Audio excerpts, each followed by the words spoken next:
আমার একটা কথা উত্তর দেন, সেটা হলো এই যে আমাদের বড় বাগান, এই যে বড় বাগানটা কোনটা যে এই সুপারির বাগান, এই সুপারির বাগানে আম্মেরা সাহেব ভাই জমিন কিনছেন রুস্তম আলীর কাছ থেকে, আমার দাদা লগে কিনছে হইলে কারা নুর ইসলাম কাকারা। কেনার পরে আপনি কাকে যায় দেখবেন, কাকা আম্মে দেখবেন যে এই জমিনারে ভাগ করা হয়েছে, রুস্তম আলী সাহেবের জমিনটা ভাগ করা হয়েছে, ভাগ করা হইয়া 3/2 হেরা লইয়া গেছে কারা, মানে এটা 3টা ভাগ করে 2 ভাগ লইয়া গেছে কারা, নুর ইসলাম কাকারা। পরে আবার আমরা যখন আবার ফিরিয়ে দিল, আবার আমরা দ্বিতীয়বার আবার কিনলাম, কেনার পরে হেরা যে গাছগুলো লাগাইছে এই গাছগুলো সব উঠে লয়ে গেছে। কথা সত্য না মিথ্যা? আমি দেই না নিচে গাছ সব লয়ে গেছে, হেরা লাগাইছে লয়ে যাবে না। লাগাইলেই কত উঠছে। এই আমি একটু শেষ করি, এরপর আমি বললেন একটু কথাটা শেষ করি।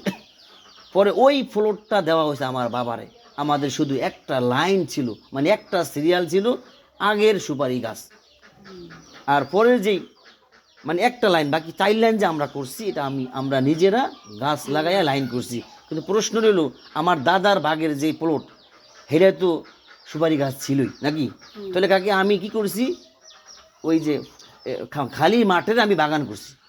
কথা রাইট কিনা? খালি মাঠের কাকে কথা না, খালি মাঠের আমি কি করছি, গাছ লাগাইয়া বাগান করছি না। সেম তুমিও তো কোলারে কি করছো, বাগান করছো।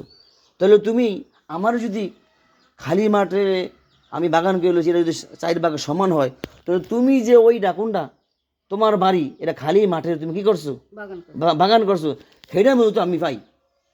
কি দুধ ভাই কিনা বলেন? এই দেখাই কত উঠছে বলেন আল্লাহ।